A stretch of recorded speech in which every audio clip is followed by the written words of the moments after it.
If your baby was delivered with the assistance of forceps and vacuums, I hope you were told that it could impact their suck and swallow for a couple days to weeks, or that they might actually need some kind of manual therapy, body work, in order to help them improve their sucking.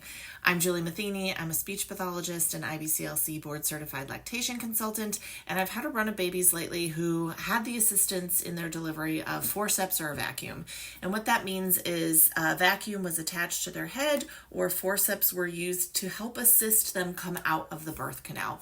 And what I wish more parents were told is the impact that that can have on feeding. So when you're pulling on the muscles of the head and the bones, babies' heads are supposed to squeeze over themselves as they come out of the birth canal.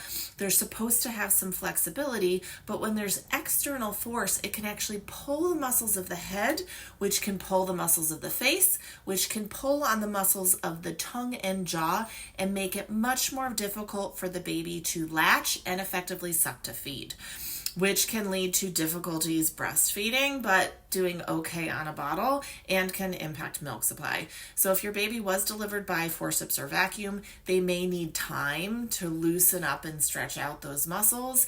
They may actually need a manual therapy like osteopathy, chiropractic, craniosacral therapy, a Gillespie approach, craniosacral therapy, or occupational or physical therapy, depending on what's going on.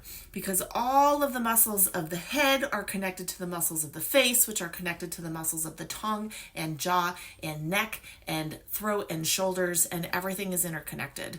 So if there is any kind of pull from those muscles, it can make the jaw asymmetric, it can make tension on one side of the neck or head, so it can actually be quite painful for your baby to, one, get in a comfortable position at the breast, and two, to effectively be able to latch and feed.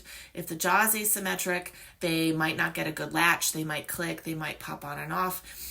If they're really uncomfortable from neck tension, or their shoulder is tight, or the muscles feel uncomfortable, they may be really fussy at the breast because of how gravity is impacting their body. So if you have a fresh newborn and they're still struggling to feed, if you had a vacuum or forceps delivery, if there's any asymmetry or tension on your baby, they may need somebody to come in and help them in order to be able to effectively feed. Now you know.